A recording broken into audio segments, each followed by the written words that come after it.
Garrett Pierce was already 28 minutes late to pick up his daughter when he spotted the silver sedan stalled on the How shoulder is it of this Route morning? 17. It's good! Glad to Hazard hear it. lights Eat up. blinked weakly I against will. the gray December sky, competing with the fading afternoon Come in light out of the that cold. It's barely getting reached late. through the Thank cloud you. I cover appreciate threatening your snow. hospitality. His phone buzzed for the sixth time. Mrs. Patterson from after school, care her patience wearing thin in the clipped messages he could read without looking. Ruby would be standing by the window with her backpack watching cars pull up that weren't his, trying not to look worried while the other kids got claimed one by one. The woman standing beside the open hood looked utterly lost, like someone who had never been lost before and possessed no framework for processing the experience. Her coat was cashmere expensive enough that Garrett recognized the quality even from 50 yards away, but far too thin for December in Ohio. Heels that belonged in a boardroom dug awkwardly into the gravel shoulder. Her phone hung dead in her hand, one more piece of technology that had betrayed her at the worst possible moment. Garrett's foot moved toward the gas pedal. He could drive past. Should drive past. Ruby was waiting, and Mrs. Patterson charged $5 for every minute after 6 o'clock money that would come straight out of the grocery budget. But his hands turned the wheel before his brain finished the calculation. Muscle memory overriding logic the way it always did when he saw someone in trouble. The white Ford crunched onto the shoulder 40 feet behind the sedan, and Garrett was already reaching for his toolbox before he'd fully shifted into park. The woman watched him approach with the wary confusion of someone recalibrating her understanding of how strangers behaved. Up close, she looked younger than her expensive clothes suggested, mid-40s maybe, with sharp eyes that probably missed nothing in a conference room, but seemed unable to process the simple fact of a dead engine on a country highway. Garrett stopped a respectful distance away. Toolbox in one hand, flashlight in the other. "Looks like you could use some help." Her shoulders released tension he hadn't realized she was holding. "The car just died. Everything." The dashboard lit up like a Christmas tree, then nothing. He moved to the front of the sedan, already scanning for obvious problems. Serpentine belt, most likely. These models had a reputation for it, especially once they hit 80,000 miles. "When's the last time you had it serviced?" She blinked at the question. "I don't know. Someone handles that." Garrett didn't comment. He'd learned years ago that some people lived in a world where cars simply worked until they didn't, where mechanical objects existed in a binary state of functional or broken with no middle ground requiring maintenance. He pulled the hood prop into place and aimed his flashlight into the engine compartment. 12 minutes later, he had the serpentine belt reconnected and the battery terminal cleaned of the corrosion that had been cutting power intermittently for weeks. The work was straightforward, the kind of repair he could perform in his sleep. The belt hadn't snapped, just slipped off its track, probably from the worn tensioner pulley he could see but didn't mention, because replacing it would require parts and time this woman clearly didn't have to spare. "Try it now." The engine turned over on the first attempt, settling into the smooth idle of a well-designed German motor. The woman climbed out, already reaching for the designer purse on her passenger seat. Fingers searching for her wallet with the automatic certainty of someone accustomed to solving problems with money. Garrett was walking back to his truck before she could extract whatever she intended to offer. He waved off her attempt to call after him, words he didn't quite catch, carried away by the wind picking up across the empty fields. His phone showed 6:43. Ruby had been waiting for 48 minutes. The drive to Millbrook Elementary took 19 minutes. Mrs. Patterson met him at the door with Ruby's hand already in hers, and an expression that communicated volumes about professional courtesy stretched past its breaking point. Ruby's face lit up when she saw him, but behind the smile he caught the flicker of worry she was too young to hide effectively. The question came before they'd cleared the parking lot. "Daddy, why did I have to wait so long?" Garrett's hands tightened on the steering wheel. "Someone needed help on the road." Ruby absorbed this in silence, staring out the window at the familiar streets of Millbrook passing in the early winter darkness.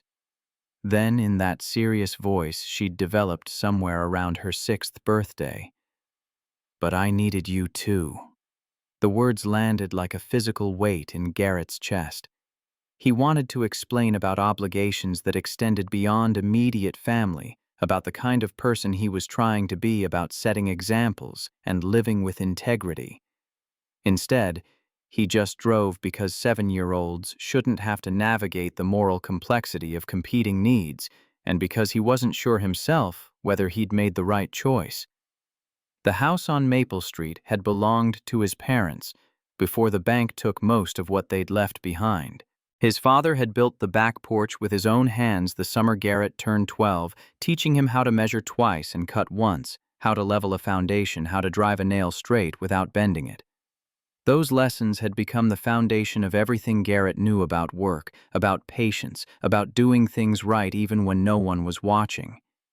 His mother had planted the rose bushes that still bloomed every June, despite years of neglect, and the vegetable garden that Garrett still tended every spring, because he couldn't bear to let it go completely wild. When the foreclosure notice came 3 months after she passed the cancer taking, first her strength, then her voice. Finally, everything else. Garrett had been living in a 1-bedroom apartment on the other side of town, trying to convince himself that houses were just buildings, and buildings didn't matter. He'd failed spectacularly at that particular exercise in detachment. He bought the place back 6 years ago at a county auction the same month Natalie walked out and never returned. He'd paid $12,000 over the minimum bid because 2 other people wanted it, and he couldn't stand the thought of strangers sleeping in his childhood bedroom, walking on floors his father had sanded by hand. The porch still sagged on the east side where his father had miscalculated the support beams. The furnace wheezed through every winter like an old man climbing stairs, but the mortgage was his, and that meant something in a town where most folks rented from landlords who lived 3 states away and never fixed anything that could be ignored. Garrett ran a mobile repair service out of his truck, a white Ford with 210,000 miles on the odometer, and a toolbox bolted to the bed that contained more value than the vehicle itself. He'd bought the tools one at a time over 15 years, each wrench and socket, and diagnostic scanner, representing a job well done, a problem solved, a customer satisfied enough to recommend him to someone else. He fixed what people couldn't afford to take to dealerships, which in this part of Ohio meant he fixed almost everything. The work was inconsistent. Some weeks he cleared enough to put money aside for Ruby's college fund, a savings account that grew so slowly it barely kept pace with inflation, but grew nonetheless. Other weeks dinner came from the food pantry at St. Michael's, and he told Ruby they were helping the church use up donations before they expired. She pretended to believe him. They both pretended she believed him, and there was a kind of love in that mutual fiction. Ruby was 7 now, small for her age, but fierce in ways that surprised everyone who met her. She had her mother's dark hair and her father's stubborn silence, that particular quietness that came from watching more than speaking. She'd stopped asking about Natalie 2 years ago, around the same time she started making her own breakfast, so Garrett could leave early for jobs. She knew which bills sat in the kitchen drawer and which ones her father paid first. She knew the truck needed new tires before winter, and that new tires cost more than Christmas. She knew that sometimes her father sat at the kitchen table after she went to bed, staring at columns of numbers that never quite added up the way they should. She didn't know how to help with any of that, so she helped in the ways she could. She kept her room clean without being asked. She did her homework at the kitchen table while Garrett cooked dinner. She never complained about the generic cereal or the clothes from the thrift store that smelled like someone else's fabric softener, no matter how many times they went through the wash. It was too much understanding for a 7-year-old, but she carried it anyway, because that was what you did when you loved someone. That evening, after Ruby had finished her math homework and brushed her teeth and climbed into bed with the stuffed elephant she'd had since she was 3, Garrett sat at the kitchen table with a mug of coffee that had gone cold an hour ago. The laptop was open to a tab he never closed, a web page for Ohio State's engineering program that he'd been accepted to 14 years ago with a full scholarship. He didn't know why he kept it open. Maybe as a reminder of roads not taken, or maybe as evidence that he'd once had potential beyond fixing alternators in grocery store parking lots. His phone buzzed. A text from a customer whose Honda needed brake work asking if Garrett could come by on Saturday. He typed back a confirmation, calculated the job would take 3 hours, estimated his take after parts at around $200. Enough to cover groceries, and put 20 toward Ruby's fund. Not enough to replace the tires, but the tires could wait another month if he drove carefully. He closed the laptop and finished the cold coffee. Tomorrow he had 4 jobs lined up: a transmission fluid change, a battery replacement, a check engine light that was probably just a loose gas cap, and a timing belt that absolutely needed to be done before it snapped and destroyed the entire engine. Honest work. Necessary work.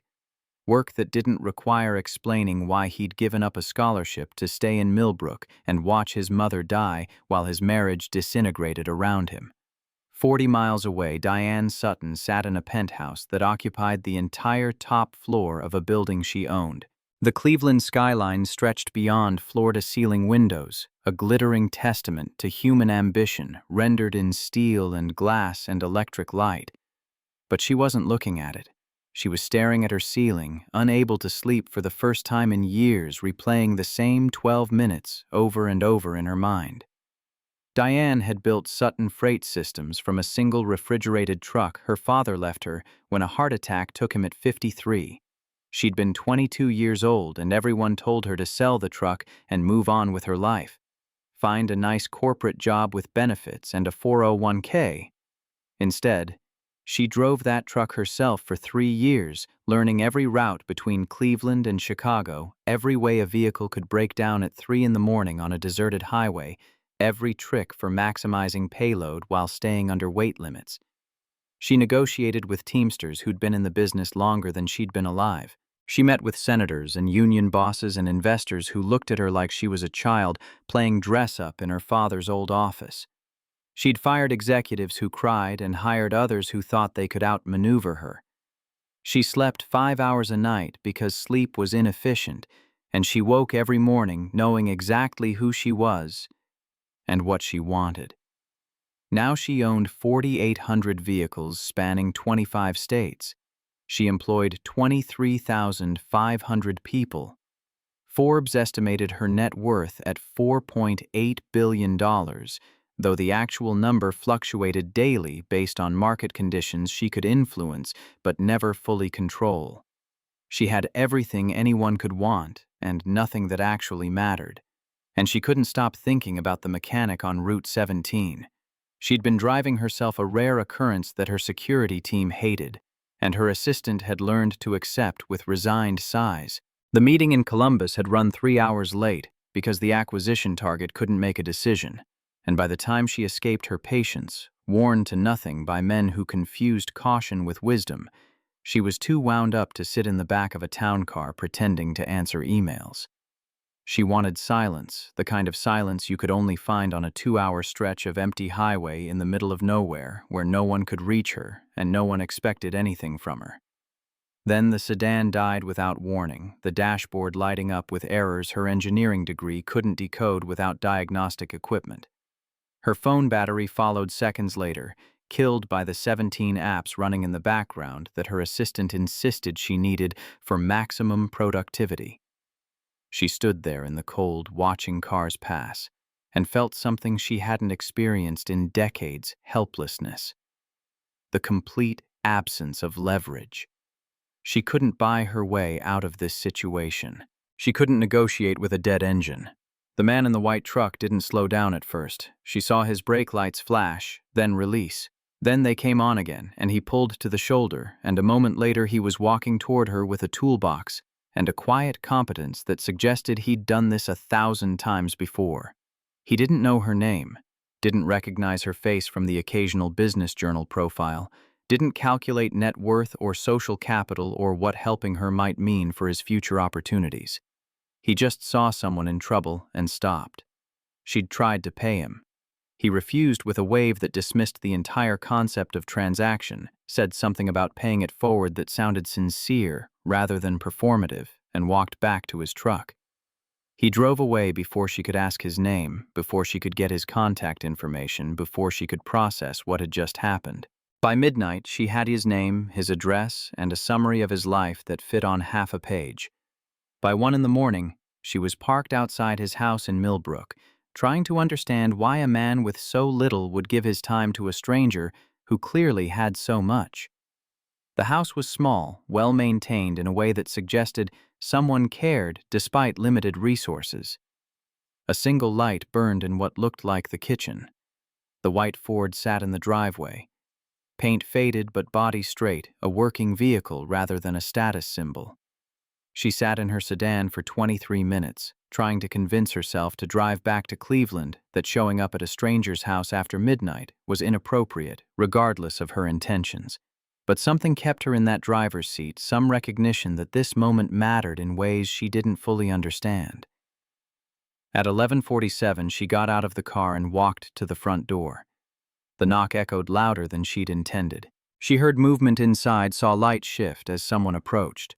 Then the door opened and the mechanic stood there in sweatpants and a faded shirt, his face showing no recognition, no calculation. Just polite confusion tinged with the wariness of a man answering his door close to midnight. She found her voice. "I'm the woman from the road. I wanted to thank you properly." He leaned against the doorframe, studying her with eyes that had probably seen every kind of human motivation and learned to parse sincerity from performance. "You drove 40 miles to thank me for 10 minutes. It wasn't a question, but she answered anyway. 12 minutes. And yes. "Lady, I didn't think you were ungrateful. I thought you were cold and stressed and probably had somewhere more important to be, just like I had somewhere to be." The simplicity of the statement threw her completely. Most people expected acknowledgement when they helped someone. They expected gratitude, recognition, some form of return on their investment of time and effort. This man had operated on an entirely different framework, one where helping carried no expectation of reciprocity. Before she could formulate a response, a small voice came from behind him. "Daddy? Who is that?" Garrett moved aside slightly, and a little girl appeared in the hallway. She wore pajamas covered in stars, her dark hair tangled from sleep, her eyes squinting against the porch light, but alert with the fierce protectiveness children develop when they sense their parent might need defending. She looked impossibly small and impossibly fierce, like a creature built entirely of determination and love. Diane crouched slightly, bringing herself closer to the child's level, operating on instinct rather than any conscious understanding of child psychology. "I'm Diane. Your dad helped me today when my car broke down. I came to say thank you." Ruby considered this with the seriousness she applied to everything, a gravity that seemed mismatched to her age. "Did you say thank you before?" Diane's mouth twitched something that might have been the beginning of a smile if she'd allowed it to fully form. "Not right away. That's why I'm here now, to say it properly." Ruby looked at her father, then back at Diane, clearly processing the logic of adults driving long distances for brief conversations. "That's a lot of driving for 2 words." Diane laughed, a sound that surprised even her, genuine and unguarded in a way she couldn't remember experiencing in recent memory. "You're absolutely right. It is a lot of driving, but some words are worth driving for. Some things are worth making an effort to say properly." She straightened and met Garrett's eyes. For a moment, neither of them spoke, the silence filled with unasked questions and calculations neither was quite ready to articulate. Then Diane took a step back. "I'll leave you alone now. I just needed you to know that what you did mattered. It mattered more than you probably realize." She was halfway to her car when Garrett called out, "Diane!" She turned, surprised he'd used her name, more surprised by the tone that suggested he'd come to some decision. "It's cold out here, and that coat isn't meant for standing around in December weather. You want some coffee before you drive back? I'd feel bad sending you home on an empty stomach when there's a perfectly good kitchen right here." She stood motionless for a long moment, her breath fogging in the 34-degree air, weighing the implications of accepting an invitation from a man she didn't know in a town she'd never visited. Every instinct honed by 22 years of business negotiations told her to decline to maintain appropriate boundaries to recognize this moment for what it was, an intersection of two lives that should diverge cleanly before complications emerged. Instead, she walked back toward the porch. The kitchen was small and clean, lived in without being cluttered. The table was old oak, scarred from decades of use, but solid. Garrett poured coffee into mugs that didn't match, one from a hardware store and one with a faded logo Diane didn't recognize. Ruby watched from the doorway for a few minutes before apparently deciding Diane posed no threat and disappearing back toward her bedroom. They talked for 40 minutes, surface-level conversation about weather and roads and the first snow that everyone kept predicting, but that refused to actually fall. Diane found herself relaxing in a way she rarely did around strangers. Maybe because Garrett asked nothing of her, sought no advantage, displayed no interest in leveraging their interaction into something more. He was simply present, offering coffee and conversation, because that was what decent people did when someone showed up at their door near midnight with gratitude and no clear plan beyond expressing it. When she finally left, thanking him again for the coffee, and for earlier, he just nodded and told her to drive carefully, that the roads got slick fast once the temperature dropped below freezing. She sat in her car for a moment before starting the engine, looking at the house with its single light still burning in the kitchen, and felt something shift in her chest. Not attraction exactly, though she wasn't naive enough to pretend physical awareness played no role. More a recognition of something missing from her life. Some quality of authentic human connection that existed here in this small kitchen, in this small town, with this man who fixed things with his hands and raised his daughter alone and expected nothing from anyone. She drove back to Cleveland, going exactly the speed limit, unusual for her, using the time to process what had just happened. By the time she reached her building, the doorman greeting her with his usual professional courtesy, she'd almost convinced herself it was an anomaly, a momentary departure from routine that would fade into the background of her actual life. She was wrong, but she wouldn't realize that until much later. The next morning, Ruby asked about the woman as Garrett poured cereal into the chipped bowl that had survived 3 generations of Pierces. "Is she warm and safe now?" Garrett set the milk carton down, meeting his daughter's serious gaze. "Probably. Yeah." Ruby studied him with eyes too old for 2nd grade. "But you were late to get me yesterday." "About 15 minutes. But you still stopped, even though you were already late." Garrett knelt down so they were at eye level, because some conversations required that kind of physical acknowledgement of importance. "Sometimes helping someone doesn't cost you anything except time. And time comes back around. Maybe not to you, maybe not right away, but it comes back around. That's how the world is supposed to work." Ruby considered this while chewing her cereal, her small face serious in the morning light coming through the kitchen window. What if she was mean? Then I still did the right thing. That part belongs to me. What she does with it belongs to her. Ruby nodded slowly, filing this away in whatever mental cabinet 7-year-olds kept for lessons they would need. Later principles about kindness and integrity, and what it meant to be good in a world that didn't always reward goodness. Garrett watched her eat and felt the familiar weight of loving someone more than his own survival. The particular terror of single parenthood, where every decision carried the potential for lasting damage, and there was no one to catch you when you inevitably made mistakes. After Ruby left for school, walking the 4 blocks with her backpack that seemed too large for her small frame, waving once from the corner before disappearing around Mrs. Henderson's maple tree, Garrett sat at the kitchen table with his cooling coffee and his open laptop. The Ohio State engineering page, still loaded, still showed the program he'd been accepted to with a full scholarship that would have covered tuition and books and housing. 14 years ago. A lifetime ago.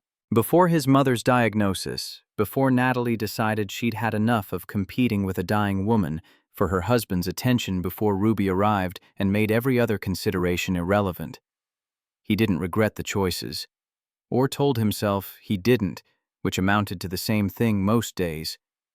But sometimes in quiet moments like this, with the house empty and his workday not yet begun, he wondered what the alternate version of Garrett Pierce looked like. The one who'd gotten on that bus to Columbus, who'd spent 4 years studying mechanical engineering instead of learning it in parking lots and driveways, who'd graduated with a degree and job offers and a future that extended beyond the borders of Millbrook. That Garrett Pierce probably didn't know how to rebuild a carburetor with his eyes closed. Probably couldn't diagnose a failing water pump from the sound alone. Probably didn't have the daughter who looked at him like he'd hung the moon every time he fixed her bicycle, or explained why stars appeared to move across the sky, or listened to her stories about second-grade drama with the attention most people reserved for important business meetings. He closed the laptop. The first job of the day was a transmission fluid change on a Subaru whose owner couldn't afford the dealer's prices. Straightforward work that would take 90 minutes and earn him enough to buy groceries for the week. Honest work, important work even if no one would ever write articles about it or put his name on a building. 2 weeks passed.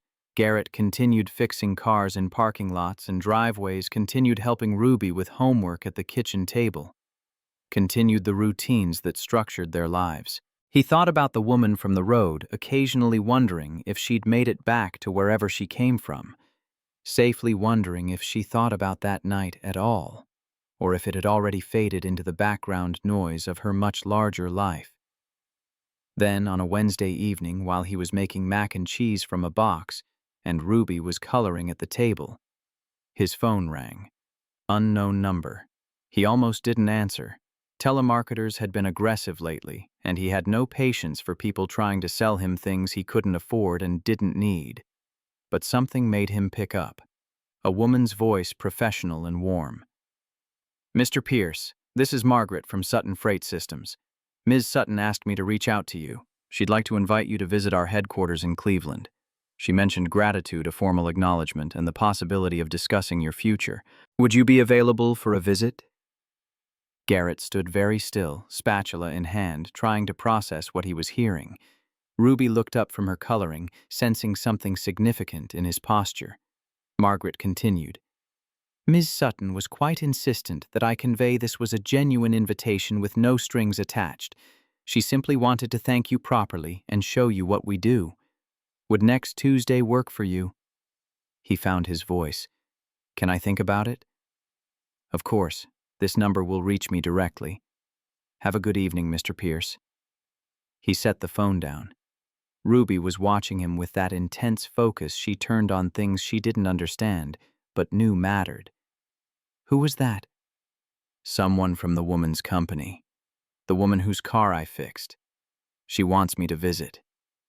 Ruby went back to her coloring, but her next words carried the particular wisdom children sometimes deployed without fully understanding their impact. "Maybe you should find out what she wants." "Why?" Ruby didn't look up, just kept coloring carefully inside the lines. "Because you always tell me not to close doors before seeing what's on the other side." Garrett stared at his 7-year-old daughter, who had just used his own advice against him, with perfect logic. He felt proud and manipulated and amused all at once. He called Margaret back before he could talk himself out of it. Word. Count 4, 847. Checks. No recaps of future parts. No reused sentences. US-only scenes. Seeds planted for 4 climaxes. 2 shareable quotes embedded. Cinematic voiceover prose. No dialogue tags. Every paragraph advances story.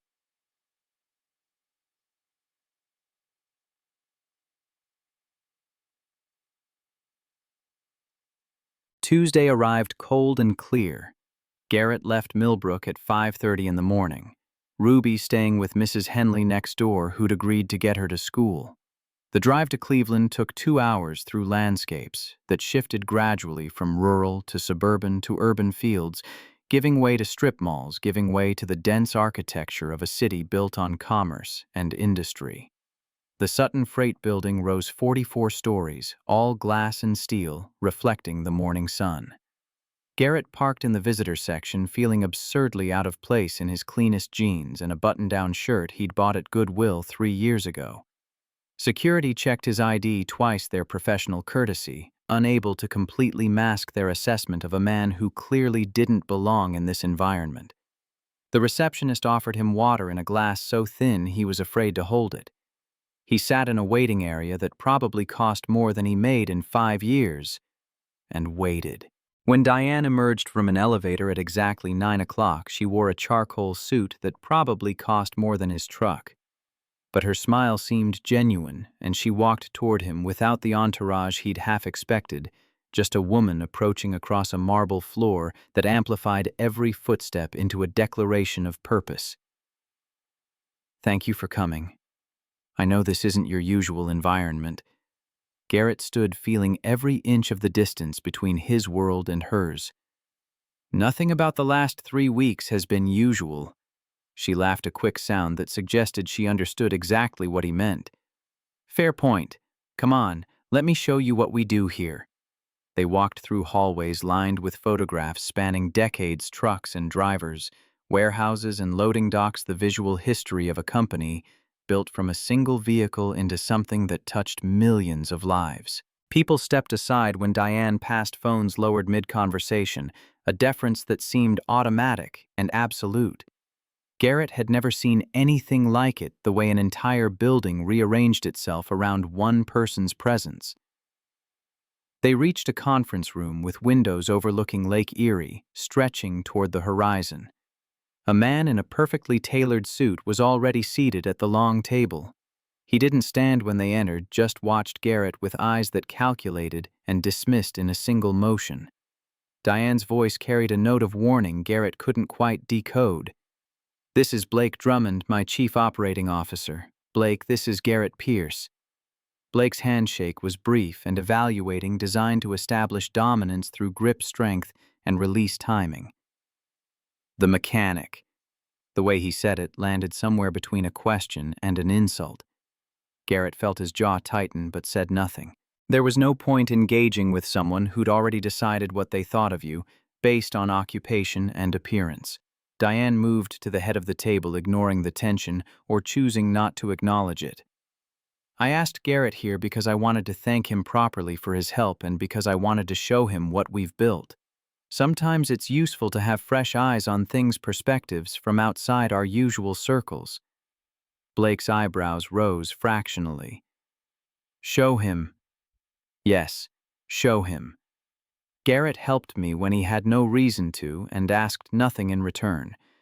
I think the least we can do is extend some hospitality and give him a sense of what his kindness meant in a larger context." The tour was elaborate, clearly designed to impress visitors with scale and efficiency.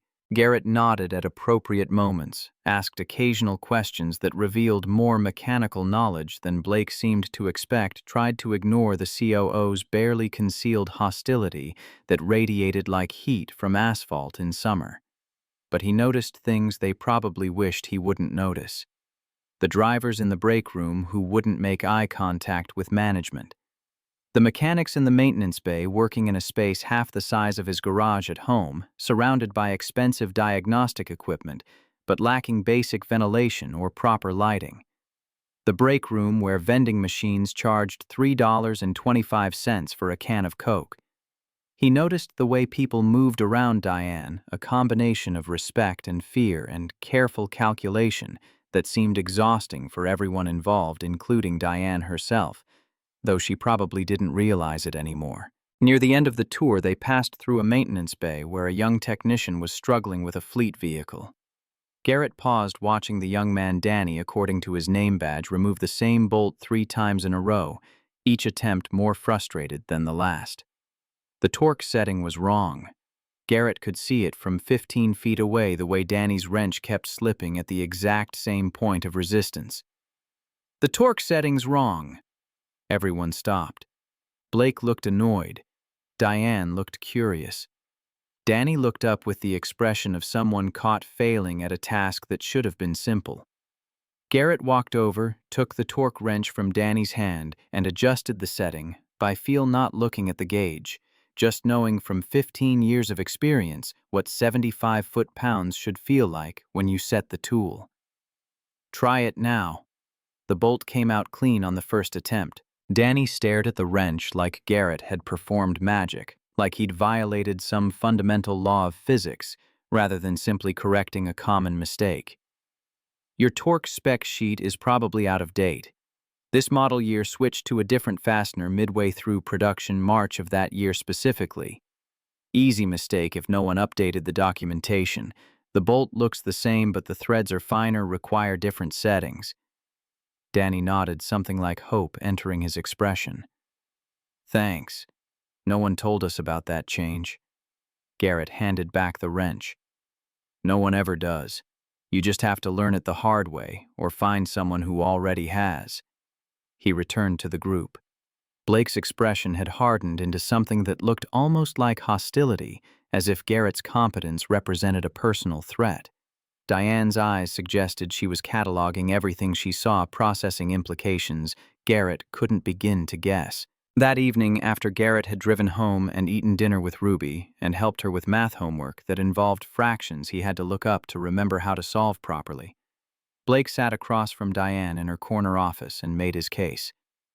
He's a liability waiting to happen. A random mechanic shows up out of nowhere, ingratiates himself, and suddenly you're treating him like a consultant, showing him operations, introducing him to staff. It's irregular, Diane. I'm treating him like a person who helped me without expecting anything in return. That's rare. Rare doesn't mean valuable. Rare doesn't mean trustworthy. Diane looked out at the city lights at the empire she'd built over 22 years of 18-hour days and calculated risks in relationships that served strategic purposes rather than human needs. When I was 23 with one truck and no idea what I was doing, a man at a diner on Route 90 spent 2 hours explaining freight margins to me. He didn't know. He had no reason to help. He just saw someone who needed help. I built this company on that moment on the belief that someone could help without needing a reason. Blake leaned forward, his voice carrying the patient tone of someone explaining obvious truths to a stubborn child. And now we're here. But the world changed, Diane. People changed. When did we forget how to do that? When did we stop believing people could be decent without calculation? I haven't forgotten anything. I'm protecting what we've built. Blake stood straightening his tie in a gesture that somehow conveyed both professionalism and dismissal. From anyone who doesn't belong in these conversations. Diane turned to face him, and for a moment the temperature in the room seemed to drop several degrees.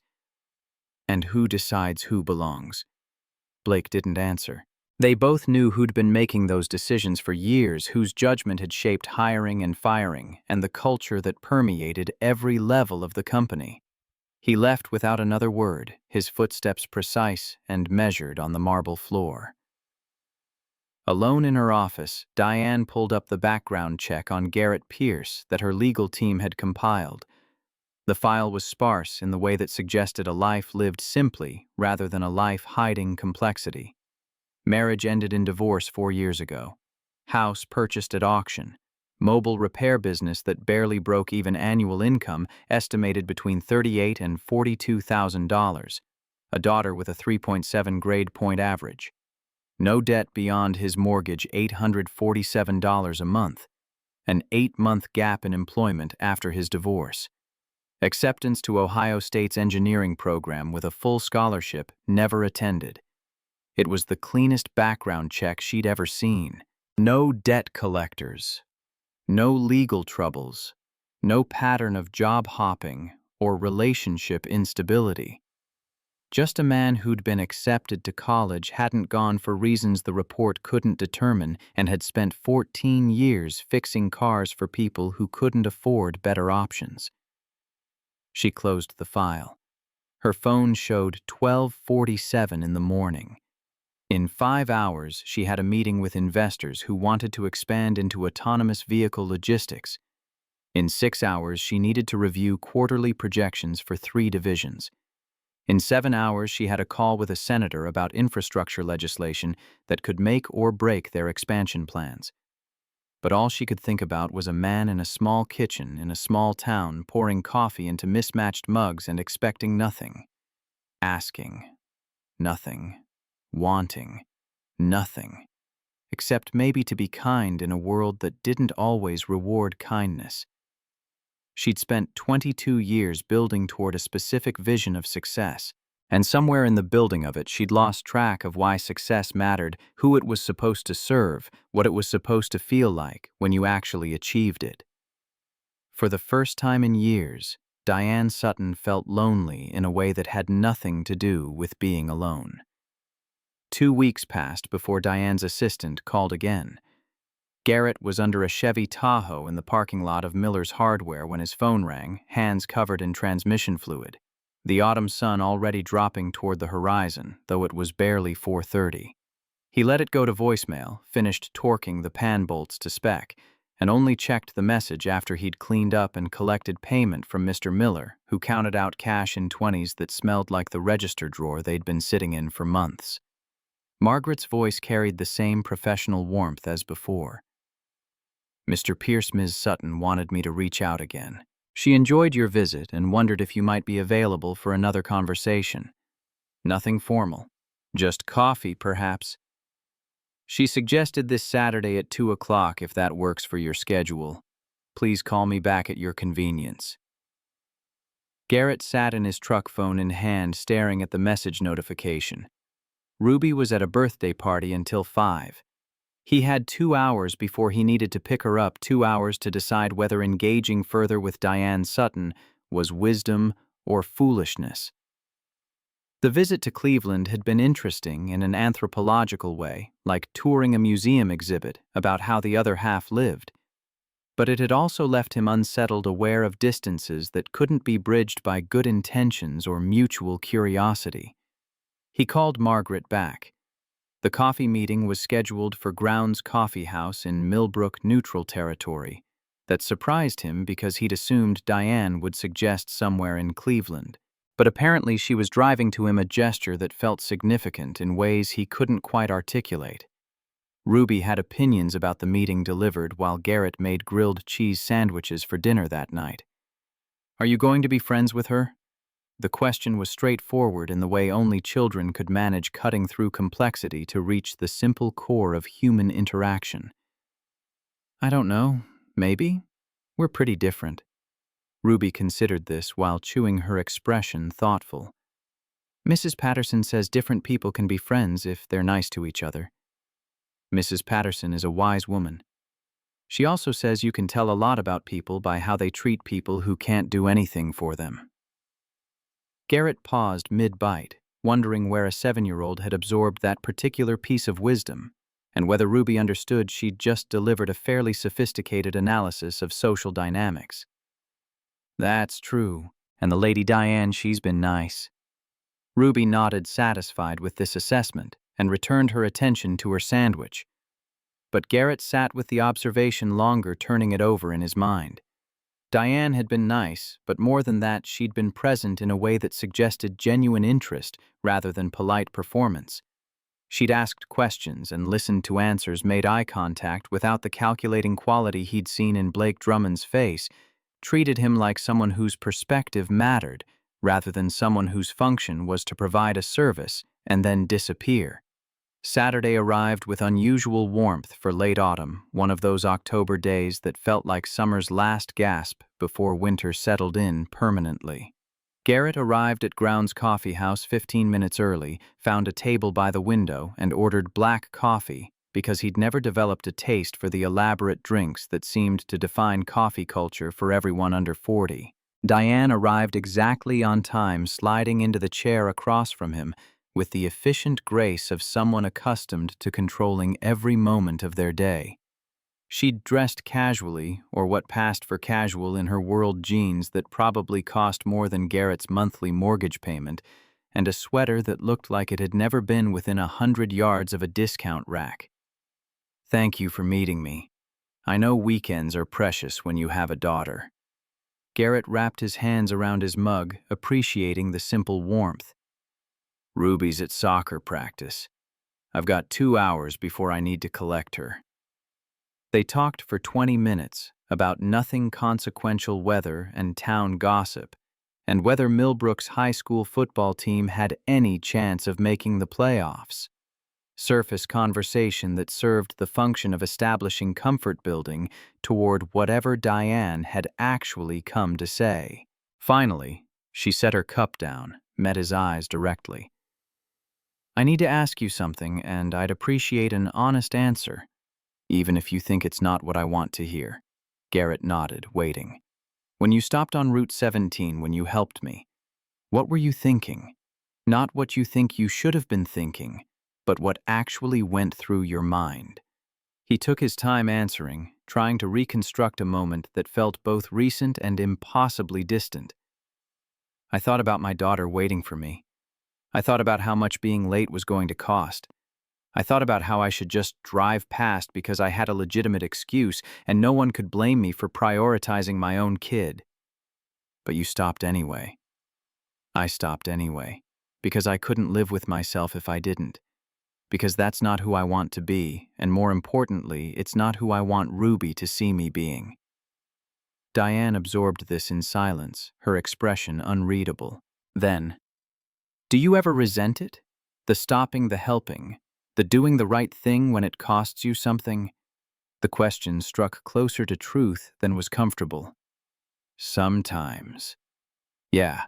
Sometimes I'm tired and broke and stretched too thin, and I think about how much easier life would be if I just looked after my own and let everyone else figure out their own problems. But you don't. But I don't. Because once you start making exceptions, deciding which strangers deserve help and which don't, you've already lost something. You've made yourself smaller." Diane's fingers traced the rim of her cup, a nervous gesture that seemed out of character. "I've spent 22 years making myself bigger, building bigger, earning, more controlling, more. And somewhere in all that expansion, I think I made myself smaller in exactly the way you're describing." The confession hung between them, vulnerable in a way that probably didn't come easily to someone who'd built an empire on projecting unshakable confidence. Garrett found himself leaning forward, drawn into the conversation, despite his earlier reservations about getting involved with someone whose life intersected his only through random circumstance. "Why are you telling me this? Because you're the first person in years who's looked at me and seen something other than what I own or control or can do for them. Because when I drove away from your house that night, I felt something I haven't felt in so long I almost didn't recognize it." She paused, seeming to wrestle with the next words. "I felt seen. Actually seen. Not assessed or evaluated or measured for potential utility. Just seen as a person having a hard moment who needed help." Garrett didn't know what to say to that. The intensity of her honesty felt like a gift he hadn't earned and wasn't sure he wanted. But underneath the discomfort ran something else. Recognition, maybe, or the acknowledgement that loneliness took many forms and lived in penthouses as easily as in small houses with sagging porches. "I'm not special, Diane. I fixed your car and made you coffee. That's not profound, it's just basic human decency." That's exactly my point. Basic human decency has become so rare in my world that experiencing it felt revolutionary. She laughed, but the sound carried no humor. "Do you know how depressing that is? To realize I've built a life where simple kindness is so absent that when I encounter it, I don't know how to process it." Before Garrett could respond, his phone buzzed. Ruby's coach asking if he could pick her up 20 minutes early because the field was needed for another group.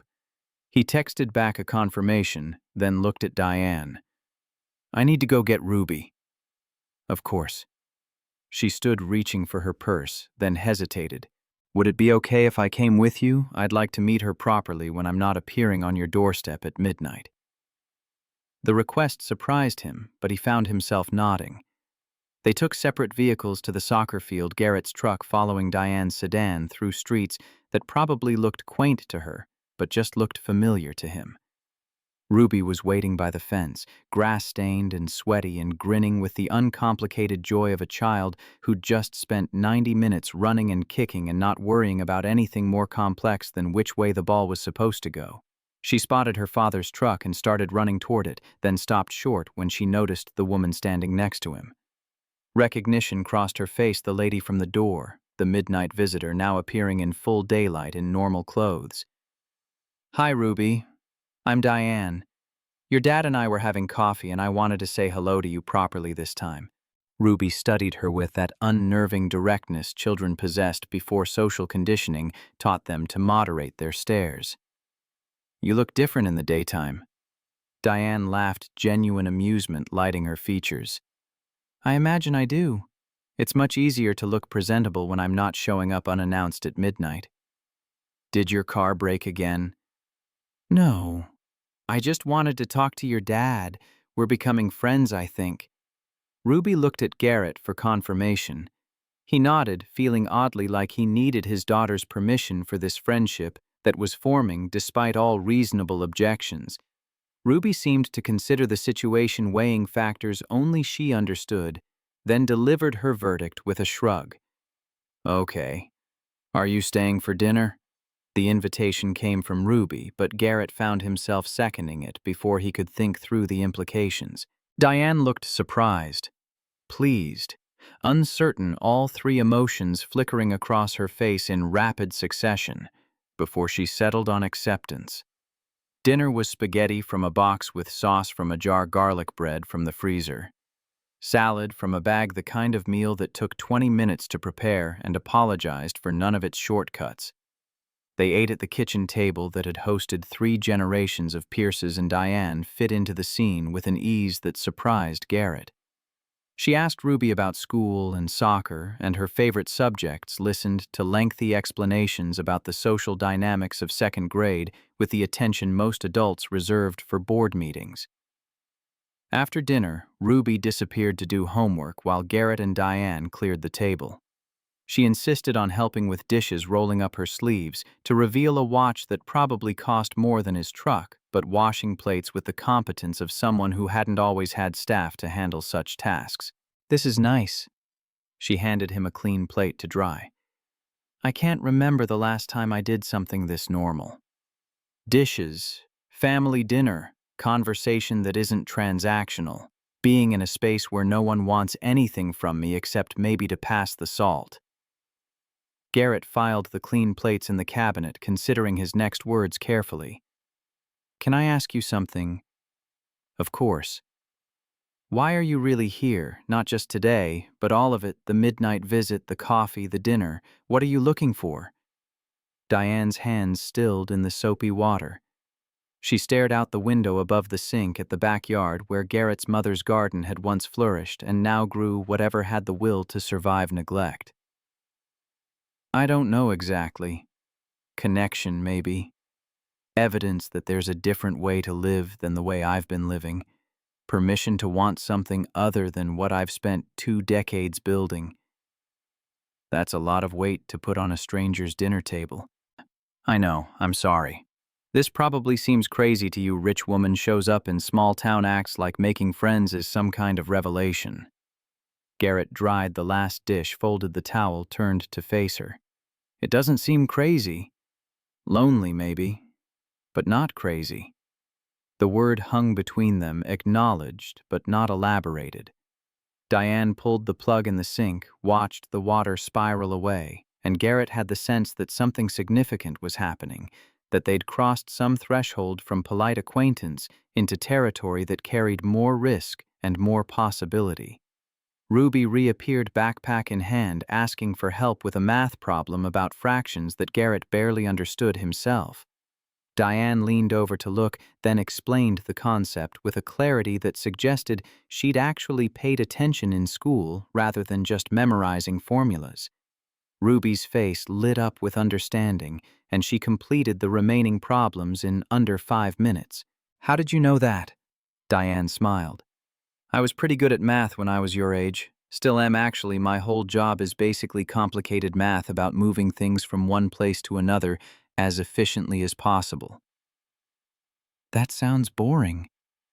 "Sometimes it is, but sometimes it's like solving a really complex puzzle, and when all the pieces fit together, it's satisfying."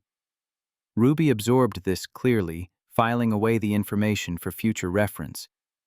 "Daddy's good at puzzles too. He can fix anything." "I noticed that. He fixed my car in 12 minutes.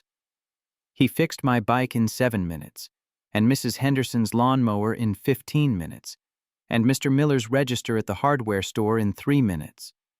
Diane's eyes found Garrett's amusement, and something else respect may be evident in her expression. "Sounds like your dad has quite a reputation for fixing things." Ruby nodded seriously. "He says everything is just a puzzle if you look at it right.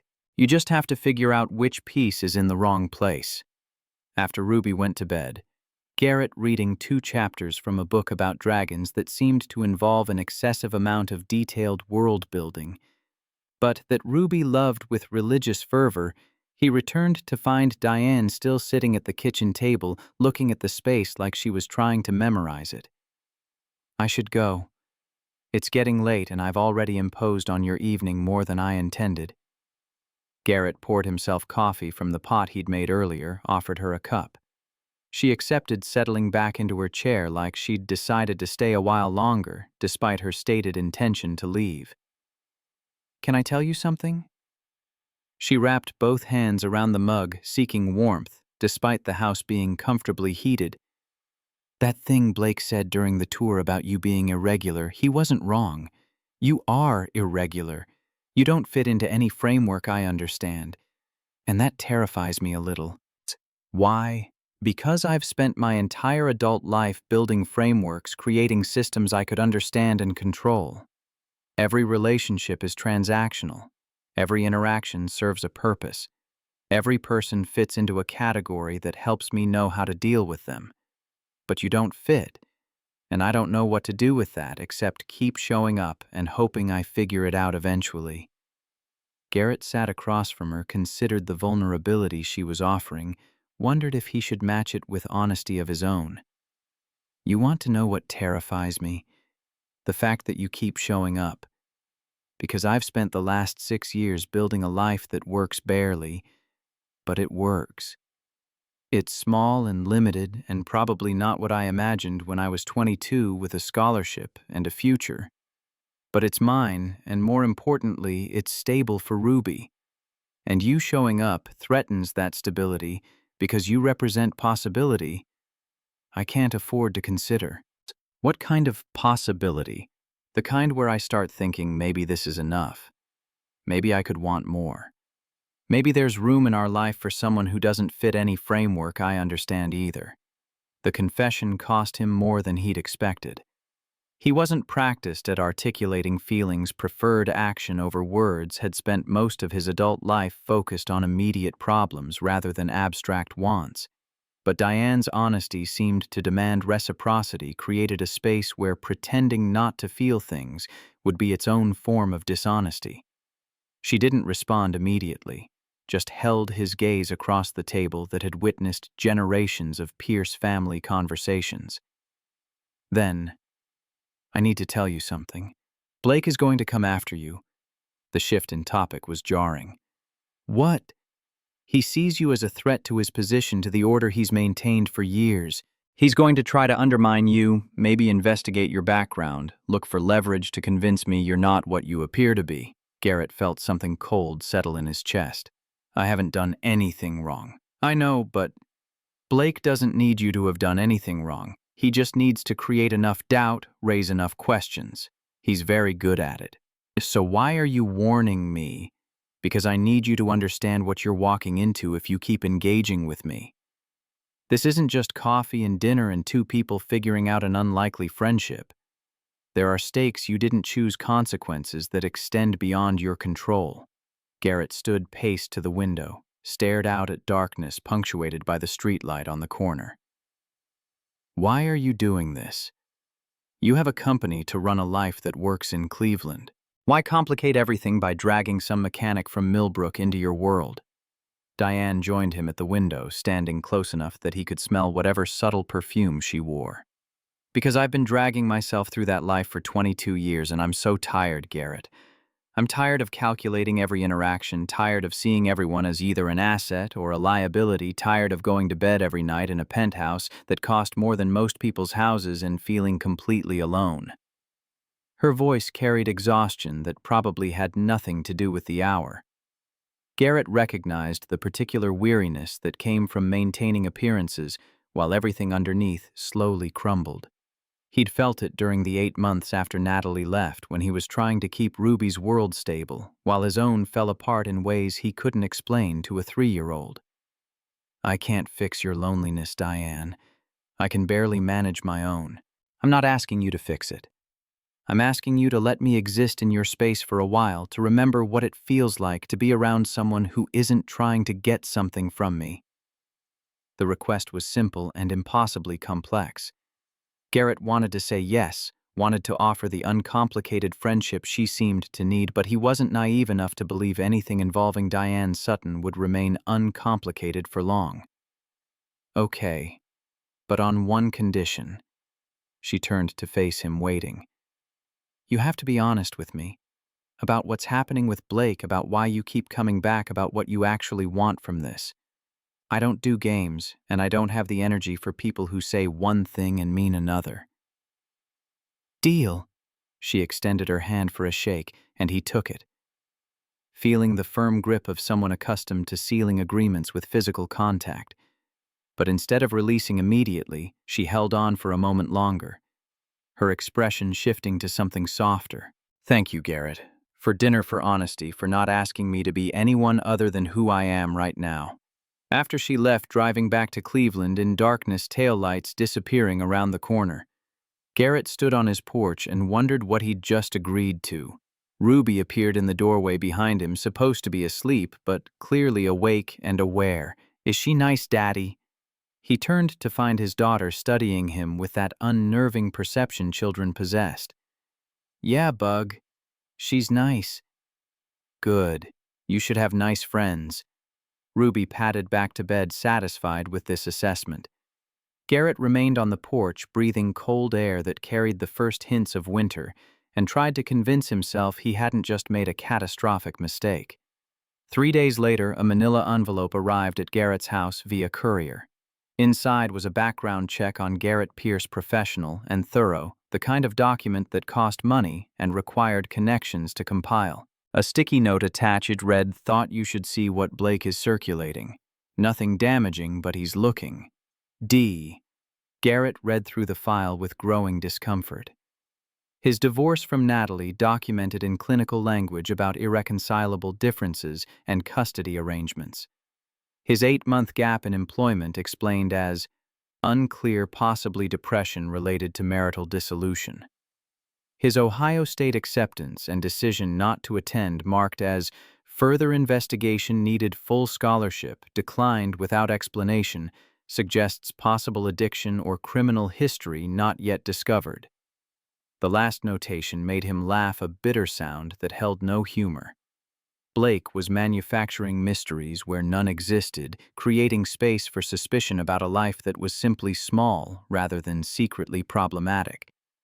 But the envelope served its intended purpose, making clear that engaging with Diane carried consequences that extended beyond their personal relationship. He called her that evening after Ruby was asleep.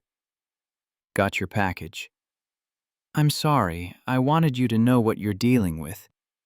He's really reaching with that addiction theory. Blake always reaches. It's how he operates. Throw enough suspicion at something and eventually people start believing there must be smoke behind all that manufactured fire. Garrett sat at his kitchen table, the background check spread before him like evidence in a trial where he was defendant without having committed any crime. Do you believe there's smoke? No. I believe you're exactly what you appear to be, a decent man doing his best with limited resources. But I also believe Blake will keep digging until he finds something or creates something that serves his purpose, which is protecting his position, maintaining the status quo, making sure I don't start getting ideas about changing how we operate because change threatens people who benefit from things staying exactly as they are. Garrett heard something in her voice, an edge that suggested this conversation was about more than just Blake's investigation. You're thinking about changing things. I'm thinking about a lot of things. The maintenance bay with inadequate ventilation. The break room that charges drivers $3 for a soda they can buy for 50 cents anywhere else. The way people look when they see me coming, like they're bracing for evaluation rather than interaction. That's a big lift. Everything I've ever done has been a big lift. Started with one truck and built it into an empire. This is just lifting in a different direction. Garrett traced the edge of the background check with one finger, considering the implications of what she was saying. And Blake will fight you on it. Blake will fight me on anything that threatens his carefully constructed world. But I'm tired of letting his comfort dictate my choices. They talked for another 20 minutes, conversation ranging from the practical challenges of corporate reform to the small details of their respective days. Diane told him about a board meeting where she'd had to defend a decision to hire more maintenance staff, framing it as efficiency improvement rather than employee welfare because her board responded better to profit language. Garrett told her about a 1987 Buick that had defeated him for 3 hours until he'd finally discovered the problem was a corroded ground wire no diagnostic tool could identify. As the conversation wound down, Diane's voice shifted to something quieter, more uncertain. Can I ask you something? Go ahead. Do you ever wonder if you made the wrong choices? Not in a way that means you'd change them, but just wondering what the other version of your life looks like. The question cut closer to thoughts Garrett rarely let himself fully examine. All the time. I wonder what engineer Garrett is doing right now, probably living in Columbus, working for some firm, making real money, taking vacations. But then Ruby calls me daddy, and I can't imagine any version of my life where she doesn't exist exactly as she is. That's beautiful. It's just the truth. I made choices, some forced and some deliberate, and they added up to this life. And this life is small and hard and limited in ways that probably look sad to someone with your resources. But it's mine. Diane was quiet for a long moment. When she spoke again, her voice carried a weight that suggested more than casual curiosity. What if I told you I'm thinking about making different choices, not giving up the company, but fundamentally changing how it operates, what it prioritizes, who it serves? I'd say that sounds like the kind of choice that costs you everything. That's what I'm afraid of. Fear isn't always wrong. Sometimes it's your brain giving you accurate information about risks. And sometimes it's just fear keeping you locked in place when you should be moving forward. Garrett couldn't argue with that. Logic had lived enough life to know that sometimes the scariest choices were the necessary ones. What do you need from me in all this? Honestly, I don't know yet. Maybe just someone who reminds me there's a different way to exist than the way I've been existing. Someone who measures success by whether their daughter is happy rather than whether their quarterly projections exceeded expectations. After they hung up, Garrett sat in the dark kitchen and thought about choices and consequences, and the strange way lives intersected. A month ago, he'd been driving home late, worried about being late to pick up Ruby, and he'd stopped for a stranger because that was what decent people did. Now that stranger was becoming something more, not quite friend, not exactly ally, but someone whose presence in his life was starting to feel less accidental and more inevitable. He went to bed but didn't sleep well. Dreams full of corporate offices and broken-down cars and Ruby asking questions he couldn't answer. When morning came, he was tired but clear-headed, certain of one thing. Whatever was happening with Diane Sutton wasn't finished yet. It was barely beginning. The board meeting was scheduled for Thursday morning at 9. Diane spent the previous 3 weeks drafting a proposal to restructure driver welfare maintenance standards and community investment programs.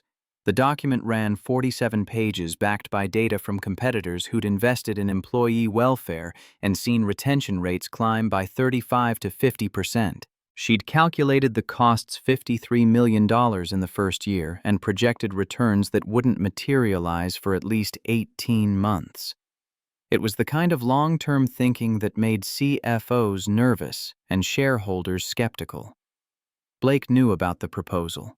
He'd discovered the draft on the shared server 2 weeks earlier, and since then, the energy in executive meetings had shifted perceptibly. He'd started arriving early to conversations Diane wasn't part of, leaving late from discussions that excluded her. She recognized the pattern coalition building groundwork for opposition, the careful architecture of institutional resistance. Wednesday night, her phone rang at 11:34. Walter Gaines, the board member who'd been with the company since she'd owned 3 trucks and operated out of a rented garage. His voice carried urgency despite the late hour. "Blake's making his move. Called an emergency session with 3 board members tonight, the ones who owe their positions to his recommendations. They're talking about your judgment being compromised about personal relationships affecting business decisions. The formal meeting tomorrow isn't just about the proposal, Diane. It's about whether you maintain control of the company." She thanked him, ended the call, and sat in darkness looking at Cleveland's lights. 22 years of 18-hour days and calculated risks and relationships that served strategic purposes rather than human needs. All of it potentially unraveling because she'd stopped to accept help from a stranger and couldn't stop thinking about what that moment revealed about the life she'd built. At 11:37, she called Garrett. His voice carried the thickness of interrupted sleep. "Hello? It's me. I'm sorry about the hour. I need advice, not about business, about doing the right thing when it costs everything." She heard him shift the rustle of movement as he sat up.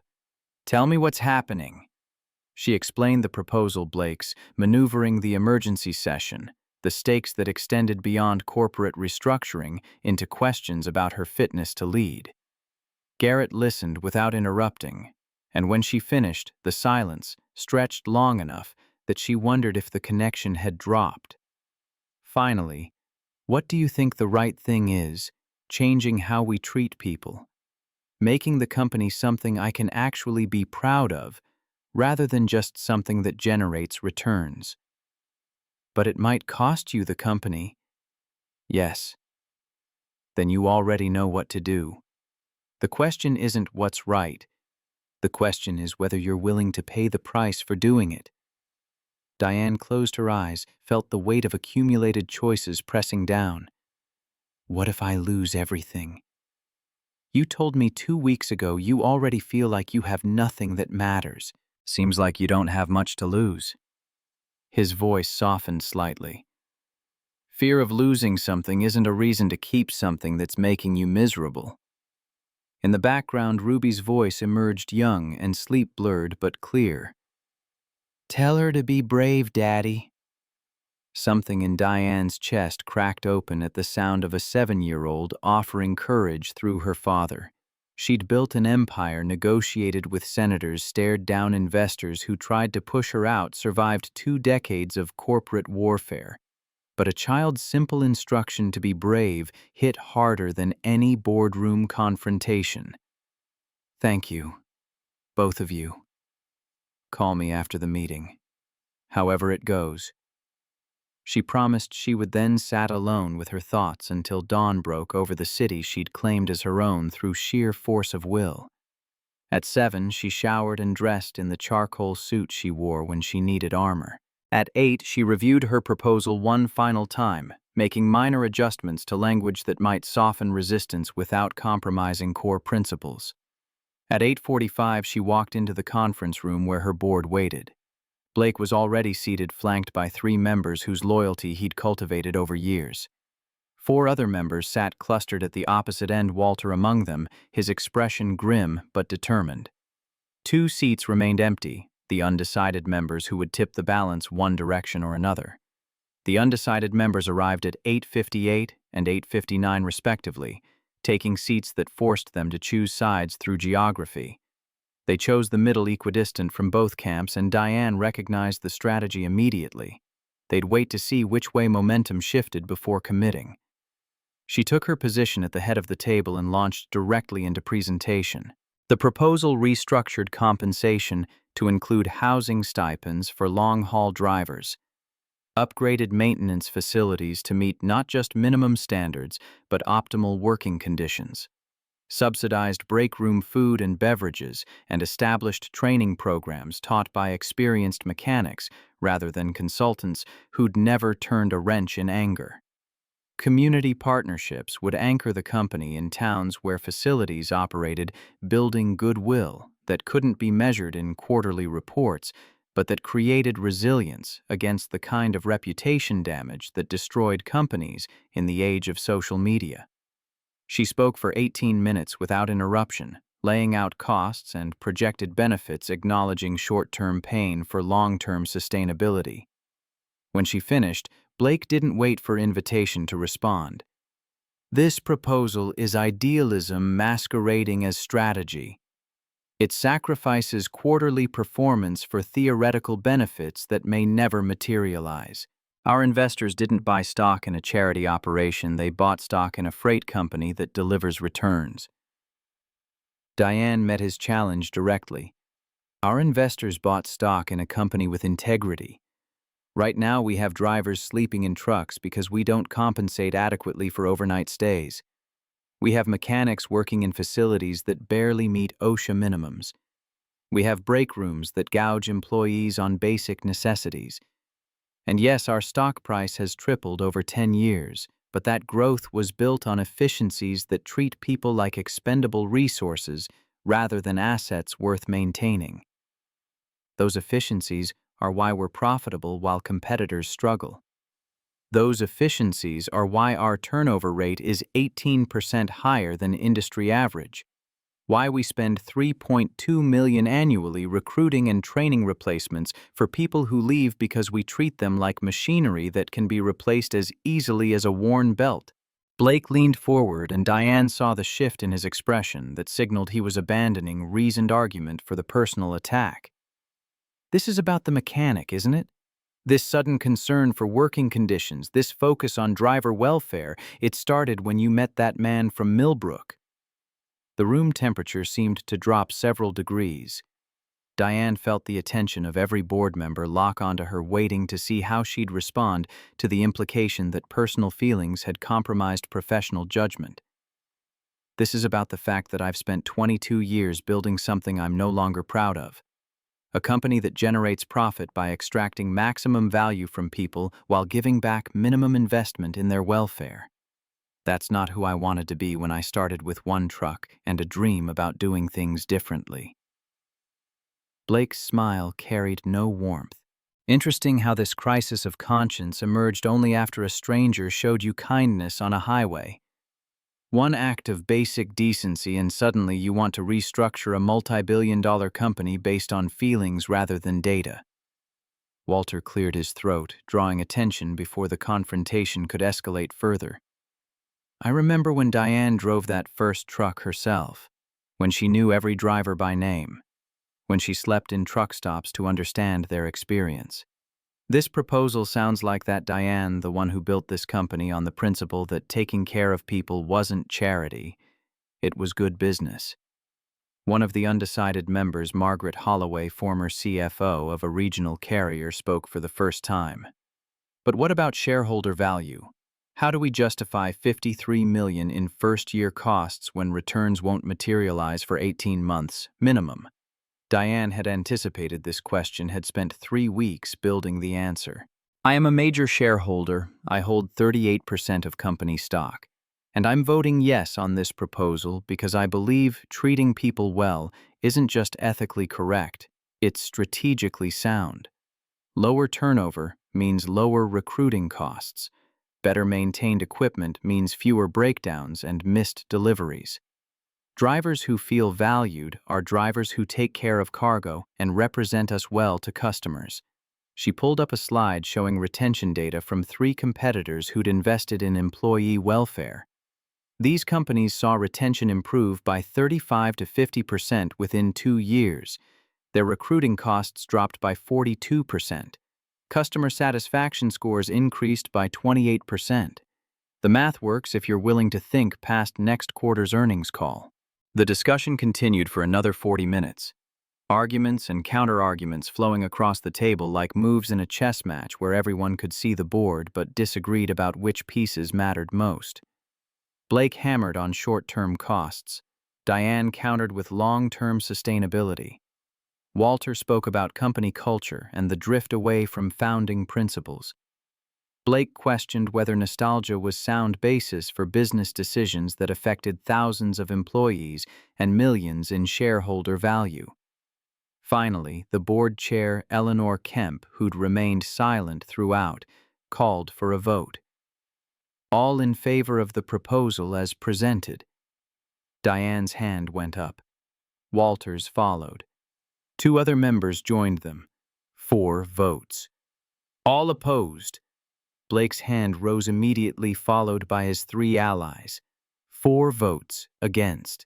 The 2 undecided members sat with hands down, and Diane felt her future balanced on whatever calculation was happening behind their carefully neutral expressions. Margaret Holloway raised her hand in favor. 5 to 4. The final vote, Thomas Brennan, who'd joined the board 18 months ago at Blake's recommendation, sat motionless for 10 seconds that felt like hours. Then his hand went up in favor. The proposal passed 6 to 4. Blake stood immediately, his chair scraping against floor with a sound like tearing fabric. "You've just made a decision. You'll regret, Diane. This company will suffer for your misplaced compassion, and when it does, the board will remember who advocated for this disaster." He walked out without another word. Footsteps precise and measured, each one a declaration of barely controlled fury.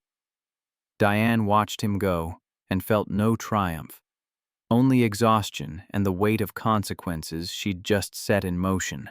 The meeting dissolved into smaller conversations, board members clustering to discuss implications, Eleanor pulling Diane aside to express cautious support, tempered by concern about execution. By the time Diane returned to her office, it was past noon and she'd missed 3 calls from Garrett. She called him back from her desk, staring at Cleveland spread below her like a model of civilization ordered, planned, controllable from this height. "How did it go?" The proposal passed, 6 to 4. "That's good, right?" "It's complicated." Blake walked out, which means he's either resigning or planning something. "The board is nervous about execution. I have 6 months to show results or face serious questions about whether I'm fit to lead." Garrett was quiet for a moment. "You did the right thing. The right thing might destroy everything I've built. Then maybe what you built needed destroying." His voice carried that particular certainty she'd come to recognize, the unshakable conviction of someone who'd made hard choices and lived with consequences without pretending they didn't hurt. You can't keep running a company you're ashamed of just because it's successful. That's not living, that's just maintaining. The observation hit with the force of truth spoken plainly. Diane had been maintaining for years, keeping systems running without questioning whether the systems served purposes worth serving. The machine she'd built was efficient and profitable and slowly crushing her under its weight. "Thank you for talking me through this last night. I don't think I could have walked in there without that conversation." "Ruby says you're welcome. She's very invested in you being brave." Diane laughed, despite the exhaustion pulling at her bones. "Tell her I'm trying. Tell her it's harder than I expected." 2 days later, Blake submitted his resignation, effective immediately. The statement was professional and brief, citing philosophical differences about company direction and his belief that leadership transitions required clean breaks. He gave no interviews, made no public statements, simply disappeared from the building he'd occupied for 15 years with the thoroughness of someone erasing their presence from a space that no longer welcomed them. His departure should have felt like victory. Instead, it felt like the calm before a storm. Diane couldn't yet see, but knew was coming. Blake didn't quit things, he strategized exits that positioned him for whatever came next. She assigned legal to monitor his activities, track any contact with competitors or board members, watch for the move she knew he was planning, even if she couldn't predict its form. Implementation began the following Monday. The Columbus facility was designated as the pilot program new break room, upgraded maintenance bay housing stipends for drivers based there training program designed by senior mechanics who understood the work from inside rather than from consultants who'd studied it in business school. Diane hired Garrett as a consultant 3 days a week at a rate that was fair but not inflated specifically to design and oversee the training program. He resisted initially, concerned about leaving Ruby uncertain about working for Sutton Freight in any official capacity, worried that accepting employment changed the dynamic of their relationship into something more complicated. But Diane needed someone who understood maintenance work from the perspective of actually doing it, who could teach problem-solving rather than just procedure, and who didn't carry the institutional baggage that made most employees wary of anything new. The first training session drew 35 mechanics most skeptical about why they were being pulled from regular duties to learn from some outsider the company had brought in. Garrett didn't try to win them over with speeches or credentials. He just started fixing problems. They brought him diagnostic challenges they'd been struggling with, intermittent issues that defeated standard troubleshooting, the kind of work that separated competent mechanics from great ones. By lunch, they were asking questions. By end of day, they were teaching each other, sharing knowledge that had stayed siloed in individual heads because no one had ever created space for that kind of collaborative learning. Garrett moved through the group like a conductor drawing music from an orchestra, asking questions that led people to answers rather than simply providing solutions, building competence that would persist after he left. Diane watched from the maintenance bay door, staying back far enough not to intrude, but close enough to witness the transformation. She'd spent 22 years believing that business success required maintaining distance, projecting authority, making decisions from positions of power rather than partnership. Watching Garrett work, she saw a different model leadership through genuine expertise rather than hierarchical position. Influence earned through demonstrated competence rather than asserted through title. That evening, after Garrett had driven back to Millbrook and the facility had shifted to second shift, Diane walked through the upgraded break room. The vending machines had been replaced with subsidized refrigerators stocked with sandwiches and salads and fresh fruit, at prices that weren't designed to extract maximum profit from captive consumers. The seating area had been expanded. Wi-Fi improved lighting, upgraded from the institutional fluorescent that made everything look slightly ill to full-spectrum bulbs that didn't give people headaches. She found herself in conversation with a driver named Jackson, mid-50s, 20 years with the company, someone who'd seen management come and go and had learned to expect nothing beyond paychecks and indifference. "This is different." He gestured at the space around them. "Usually when management changes something, it's to make our lives harder while telling us it's for our own good.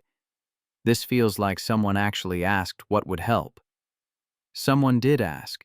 Several people, actually.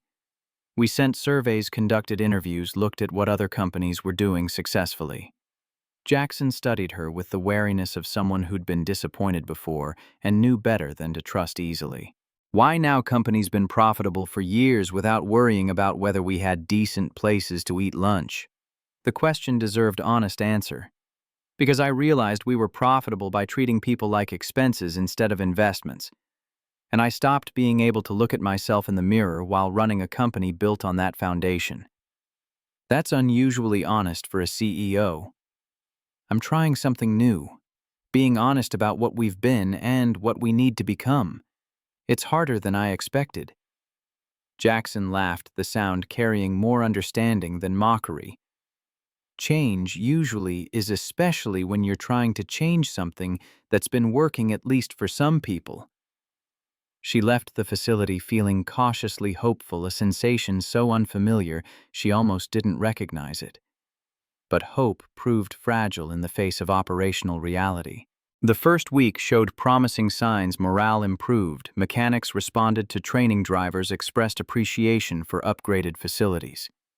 But production numbers dropped 11% as workers adjusted to new equipment and processes, as training took people off regular duties, as the entire system recalibrated around different priorities. The second week was worse. Production down 15%, costs running higher than projected, middle management panicking because their performance metrics were tied to output numbers that were tanking while they implemented changes they hadn't asked for and didn't fully understand. Regional managers started calling headquarters, demanding explanations, pushing back against directives that disrupted quarterly targets they were responsible for meeting. By the third week, Diane was fielding calls from concerned board members who'd voted in favor but were getting nervous about the gap between projections and reality. Margaret Holloway showed up at her office unannounced, carrying a folder full of concerning data. "I supported this proposal because I believed in the logic. But the numbers aren't supporting the logic yet, and people are getting anxious. You need to show some kind of improvement soon, or the board is going to start questioning whether this was viable strategy or expensive mistake." Diane studied the data, production curves, declining costs, accelerating projected break-even date, sliding further into future with each week that passed. The numbers told a story that was objectively concerning if you didn't have context for why change required disruption before improvement. The pilot program needs 3 months minimum to show results. We're 3 weeks in. Judging success this early is like deciding a marathon after the first mile. Margaret's expression softened with something that might have been sympathy. "I understand that intellectually, but boards don't operate on intellectual understanding when money is being spent without immediate return. They operate on fear of losses and protection of shareholder value. You have maybe 6 more weeks before calls for reversal become too loud to ignore." After Margaret left, Diane sat alone in her office until Cleveland's lights blurred into abstract patterns of illumination against darkness. She'd known implementation would be difficult, had prepared for resistance and setbacks, but knowing abstractly that change was hard differed vastly from living through the concrete reality of systems rebelling against transformation, people pushing back because different felt threatening, even when same was slowly killing them. Her phone buzzed. Garrett checking in after his training session. "How are you holding up?" The question was simple, but the answer was complex enough that she didn't know where to start. "Honestly, I'm terrified. Production is down, costs are up. The board is getting nervous, and I'm starting to wonder if Blake was right about me letting personal feelings cloud business judgment." "Do you believe the changes are right?" "Yes. But believing something is right doesn't make it less expensive or less disruptive or less likely to destroy everything I've built." "Then keep going. Or don't. But don't quit because it's hard. Quit if you stop believing it matters. Those are different things." His voice carried the steady certainty that had become familiar over the past 2 months. "You're not trying to make small adjustments to a system that works. You're trying to fundamentally change how the company operates. That doesn't happen smoothly or quickly." Diane pressed her forehead against the cold glass of her window, watching her breath fog the surface. "When does doubt become wisdom? When do you look at failing numbers and admit maybe you were wrong? When the numbers fail for the right reasons. Your numbers are failing because you're retraining people, upgrading equipment, implementing new systems. That's not the same as numbers failing because the strategy was flawed." She wanted to believe him, wanted to trust that short-term disruption would yield long-term improvement. But belief felt increasingly fragile against the weight of accumulating evidence that maybe transformation cost more than she'd calculated, demanded more than she could sustain. After the call ended, she pulled up the data one more time, looking for any sign of movement in the right direction. Driver retention at the pilot facility had improved slightly, 3%. Not the dramatic shift she'd hoped for, but movement nonetheless. Mechanics reported higher satisfaction with working conditions, though satisfaction didn't translate directly to productivity yet. Customer feedback from the Columbus region showed marginal improvement in delivery times and cargo condition. Small gains. Incremental progress. Nothing that would satisfy a board demanding proof that $53 million was investment rather than waste.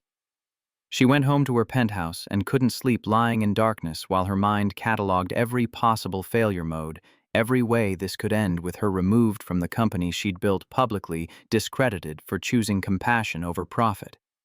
At 3 in the morning, she gave up on sleep and drove to the Columbus facility, needing to see the changes in person rather than filtered through data and reports.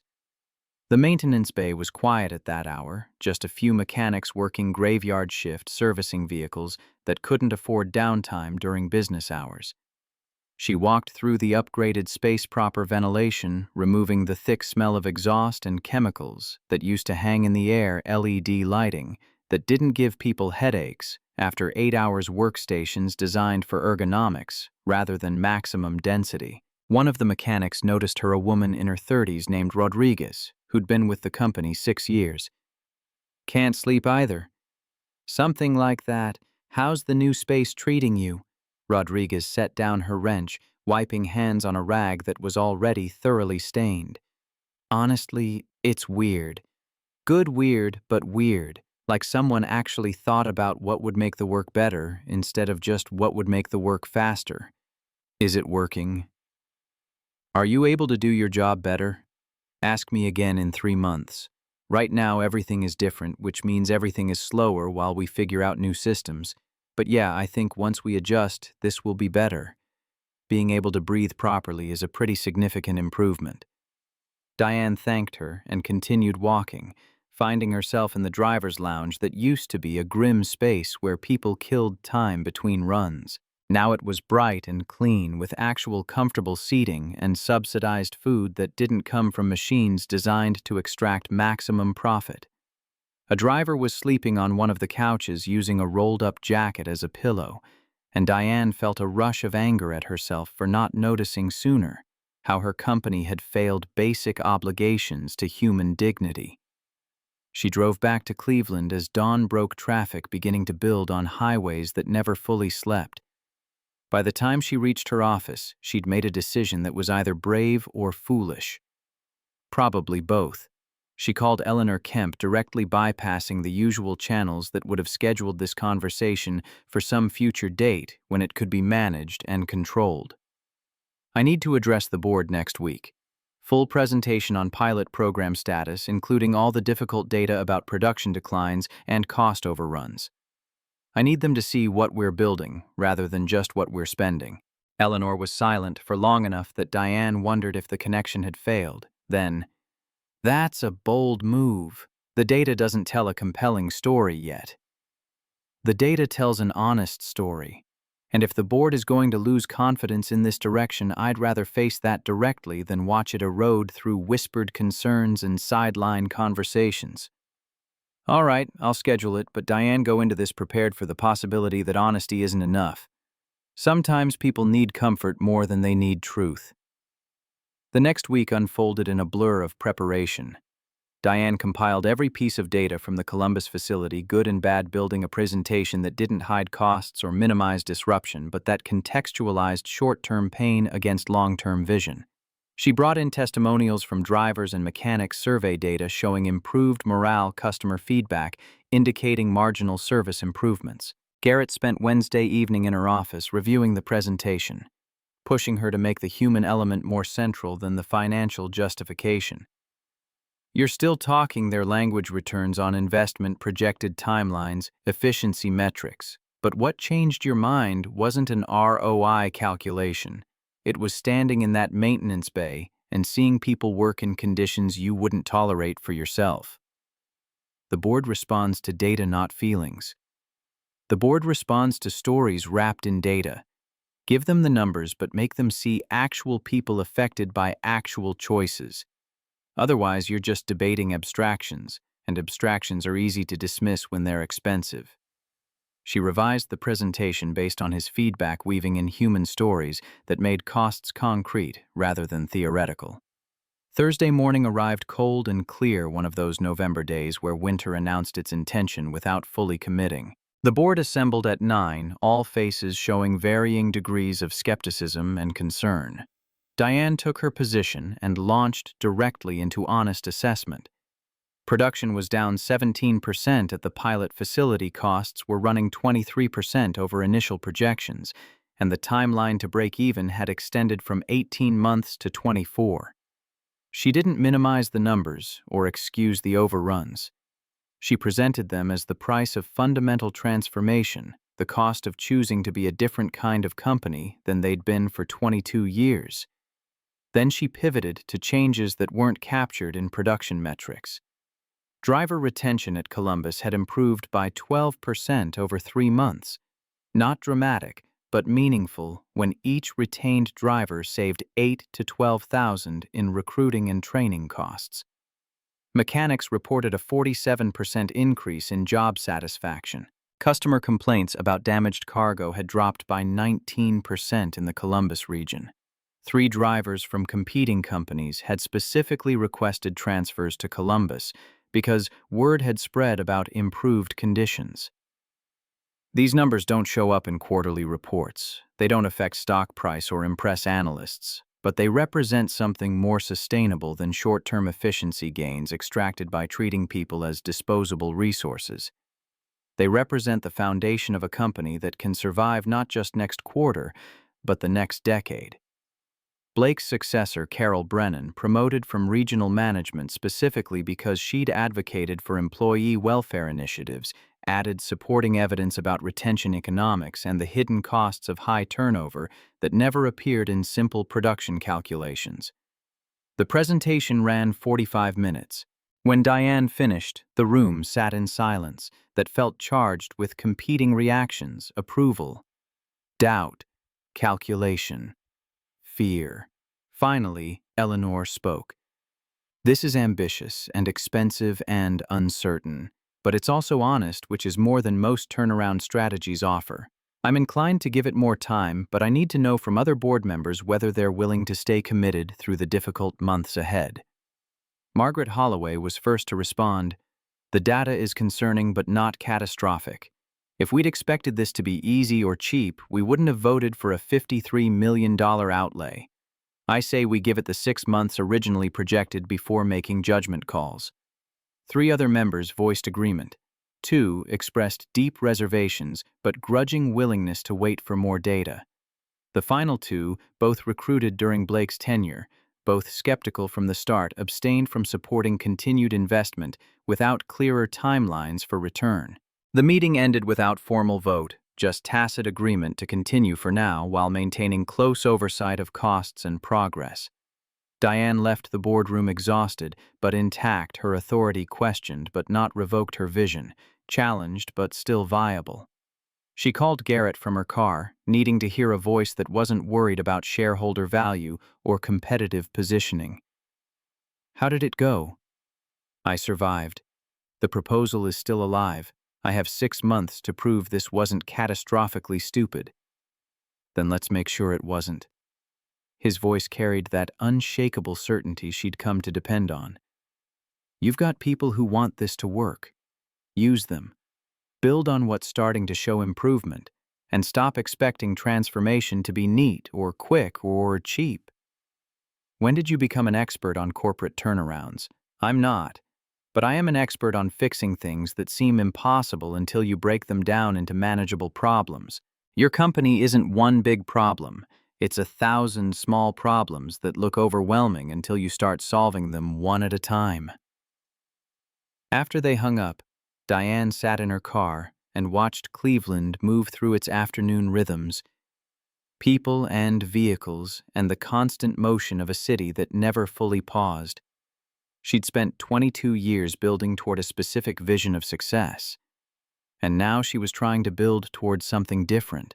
Not bigger necessarily, but better in ways that didn't show up in stock prices or quarterly reports. It was terrifying. It was necessary. It was the only way forward that didn't require her to keep pretending the life she'd built was the life she actually wanted.